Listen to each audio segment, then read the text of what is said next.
Assalamualaikum warahmatullahi wabarakatuh. Pada hari ini kita membahas tentang konsep dasar media pembelajaran. Kita membahas 3 bagian. Pembelajaran sebagai proses komunikasi.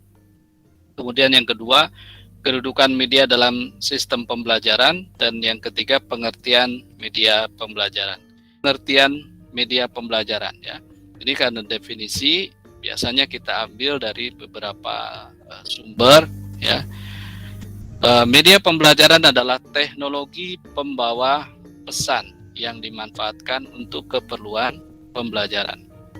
Jadi media di sini adalah teknologi, ya, teknologi, ya, alat bantu untuk membawa pesan, ya, pesan-pesan pembelajaran, ya.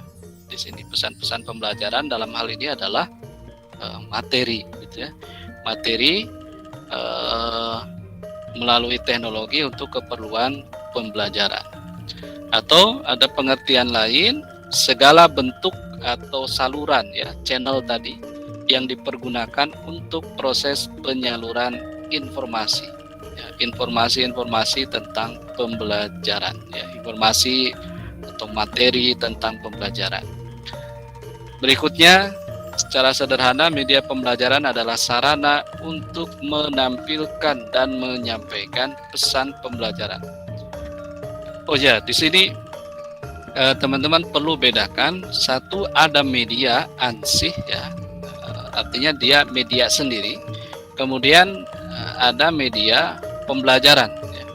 Jadi ada media pasti digunakan untuk menyampaikan pesan, apapun pesan. Tetapi ketika bicara media pembelajaran, maka pesan-pesan yang disampaikan adalah pesan-pesan pembelajaran, begitu ya. Nah, berikutnya yang terakhir ini dari Umar Hamalik, ya. Media pembelajaran adalah alat komunikasi, ya, guna lebih mengefektifkan proses belajar mengajar dalam rangka mencapai tujuan pendidikan pada umumnya dan tujuan pembelajaran di sekolah pada khususnya. Ya, ini tujuan pendidikan secara umum dan tentu tujuan pembelajaran di sekolah secara khusus, ya. Jadi media adalah alat komunikasi, alat untuk menyalurkan pesan pembelajaran. Masih pengertian yang lain, media pembelajaran adalah seluruh alat dan bahan, ya, alat dan bahan yang dapat dipakai untuk tujuan pendidikan. Nah, ini umum sekali. Apapun alat, bahan yang dapat digunakan untuk pendidikan, itu bisa diartikan atau dikelompokkan, dikategorikan sebagai media pembelajaran. Di sini ada radio, ada televisi, ada buku, ada koran, ya, ada majalah. Kalau sekarang sudah berkembang lagi, ada video, ya, video-video pembelajaran disimpan di YouTube, ada audio, ya, bukan sekedar radio, gitu ya, tetapi ada audio yang disimpan di podcast. Sekarang radio pendidikan juga sudah mulai banyak bermunculan, ya. Saya sering sampaikan, misalnya teman kita, saudara kita di UMY itu ketika KKN, ya, mahasiswa melaksanakan KKN, salah satu programnya adalah mengembangkan radio komunitas, ya, radio komunitas atau radio pendidikan, ya, radio pendidikan berbasis pada podcast. Jadi ada penyampaian materi oleh guru yang direkam sedemikian rupa, kemudian disimpan di podcast radio pembelajaran, ya. Kemudian atau radio edukasi, gitu ya. Kemudian ada juga sengaja mengundang siswa, kemudian talk show atau ngobrol, ya, tentang media tertentu, tentang materi tertentu, yang kemudian direkam, disimpan di radio edukasi itu, ya. Atau misalkan karena ini sasarannya untuk anak-anak SD, misalkan radio edukasi itu, ada juga yang misalnya meminta siswa, ya, misalkan dalam pelajaran, kebetulan yang jadi sekolah sasaran adalah sekolah-sekolah Muhammadiyah, misalnya untuk materi al-Islam dan kemuhammadiyahan, bacaan-bacaan doa, begitu ya, siswa yang merekam bacaan doa itu kemudian disimpan di radio edukasi sehingga terus bisa diputar ulang oleh siswa yang lainnya. Jadi ini bisa digunakan untuk sebagai media pembelajaran ya untuk tujuan pendidikan. Televisi juga demikian. Di awal-awal pandemi, pemerintah melalui Kementerian Pendidikan dan Kebudayaan menjadikan televisi dalam hal ini TVRI ya waktu itu sebagai saluran untuk menyampaikan materi. Ada materi-materi tertentu untuk tingkat SD, SMP, SMA yang disampaikan melalui acara televisi ya. Buku sudah jelas begitu ya.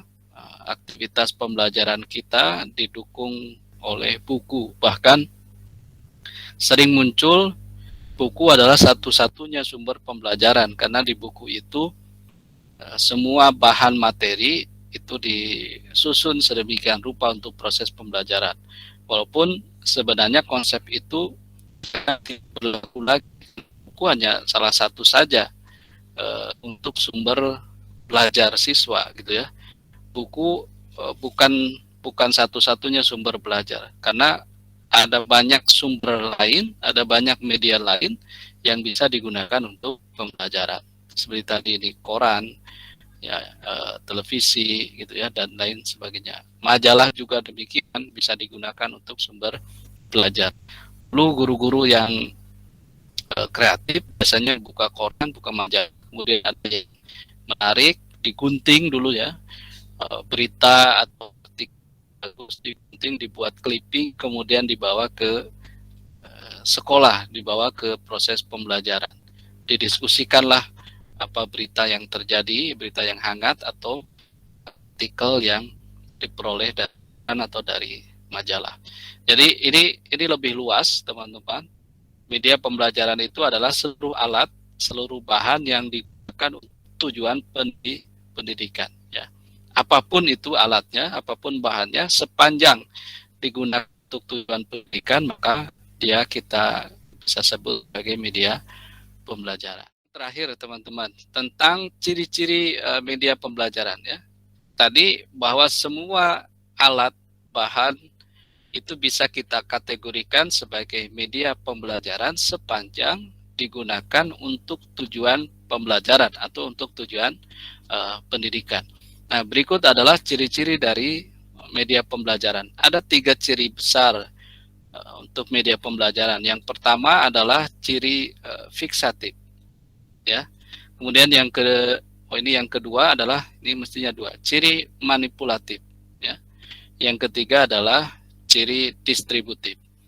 Yang pertama adalah ciri fiksatif, ya, fiksatif property.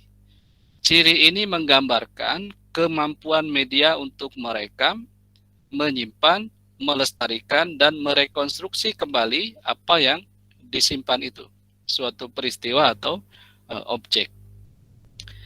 Nah, penjelasan di sini, suatu peristiwa atau objek dapat diurut dan disusun kembali dengan media fotografi, videotape, audiotape, disket komputer, dan film. Dan sekarang alat-alat ini sudah semakin canggih, gitu ya.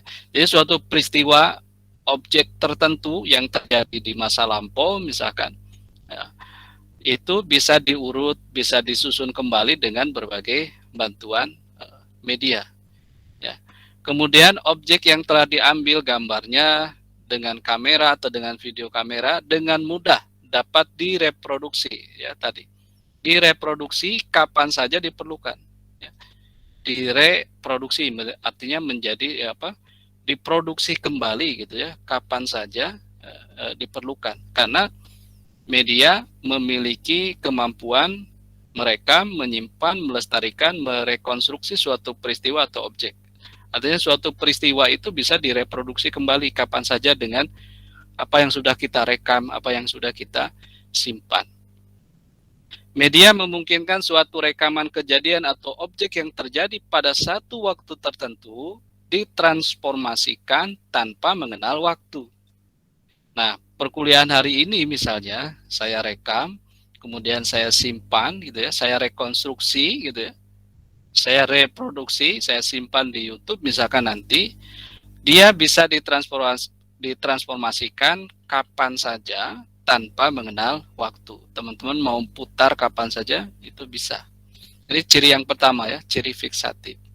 Kemudian yang kedua, ciri manipulatif. Ciri manipulatif ini adalah media dapat memanipulasi kejadian. Ya. Satu kejadian bisa dimanipulasi. Kejadian yang memakan waktu berhari-hari dapat disajikan kepada siswa dalam waktu 2 atau 3 menit dengan berbagai teknik. Ya, kita sering banyak sekali melihat bagaimana sebuah peristiwa yang katakanlah terjadi cukup lama, tetapi bisa disajikan melalui media dalam waktu yang sangat singkat. Ya, proses-proses tertentu yang memerlukan waktu cukup lama, tetapi bisa disajikan dalam waktu 2 atau 3 menit saja. Ya, misalnya bagaimana seorang ibu ya dari kehamilan bulan pertama sampai bulan ke-9 itu kan kalau nunggu aslinya ya 9 bulan 10 hari sampai lahir. Tetapi dengan media itu bisa dibantu, oh ini minggu pertama begini ya, janin berkembangnya seperti ini, minggu kedua, minggu ketiga sampai bulan keempat sudah lengkap segala macamnya. Kemudian seterusnya gitu ya, sampai kita memahami sebuah proses gitu ya, sebuah proses yang dimanipulasi itu karena waktunya diperpendek. Atau membangun sebuah gedung tuh banyak ya. Dulu UAD ketika kampus sempat dibangun, pengembangnya itu kan merekam semua aktivitas pembangunan itu dan kemudian di akhir disajikan. Pembangunan yang memerlukan waktu beberapa bulan disajikan hanya beberapa menit saja. Bulan pertama apa yang dilakukan, kedua, ketiga, dan seterusnya sampai terbentuknya bangunan UAD seperti sekarang ini. Jadi itu ciri manipulatif. Saya kira teman-teman sudah sangat familiar dengan ciri manipulatif ini karena media bisa memanipulasi. Ya, nanti kita bisa lihat di fungsi media, ya kegunaan media dan lain sebagainya yang berkaitan dengan ciri-ciri manipulatif ini, gitu ya. Dan yang terakhir adalah ciri distributif. Media dapat memungkinkan suatu objek atau kejadian ditransformasikan melalui ruang dan secara bersamaan kejadian tersebut disajikan kepada sejumlah besar siswa dengan pengalaman yang relatif sama. Sebuah media pembelajaran misalkan dalam bentuk video, kemudian didistribusikan, ditransformasikan, disetel gitu ya, diputar di kelas gitu ya, dengan jumlah peserta yang besar gitu ya. Maka ketika itu diputar, disajikan kepada sejumlah besar siswa, siswa akan mendapatkan pengalaman yang relatif sama tentang apa yang dilihatnya itu. Itu artinya bahwa media mampu atau memiliki ciri distributif.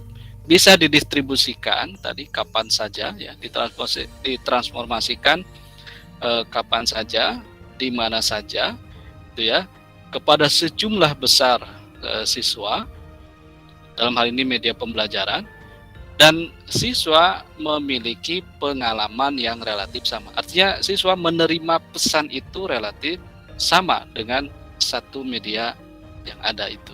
Itu artinya ciri distributif gitu ya. Nah, ini teman-teman ciri media pembelajaran ya. Ciri fiksatif ya, dia mampu menyimpan, merekam, melestarikan dan merekonstruksi suatu peristiwa atau objek. Ya, kemudian yang kedua ciri manipulatif ya, memanipulasi kejadian objek tertentu yang membutuhkan waktu lama, bisa disajikan dalam waktu yang tidak lama gitu ya, 2 atau 3 menit saja, bahkan 1 menit sekalipun gitu ya. Kita promosi program studi, promosi HMPS gitu ya. Informasinya sebenarnya luas sekali, banyak sekali, tapi bisa disajikan hanya dalam waktu 1 menit misalkan untuk di IG misalkan gitu ya, atau ya tidak lama gitu ya untuk media-media promosi lembaga kita. Itu ciri manipulatif. Dan ciri distributif, ketika itu didistribusikan kepada sejumlah pihak, ya, banyak pihak, ya, mereka menerima pesan yang disampaikan lewat media itu relatif sama, gitu ya. Itu ciri distributif, kemampuan media menyampaikan pesan dan penerima pesan menerimanya dengan relatif pengalaman yang sama.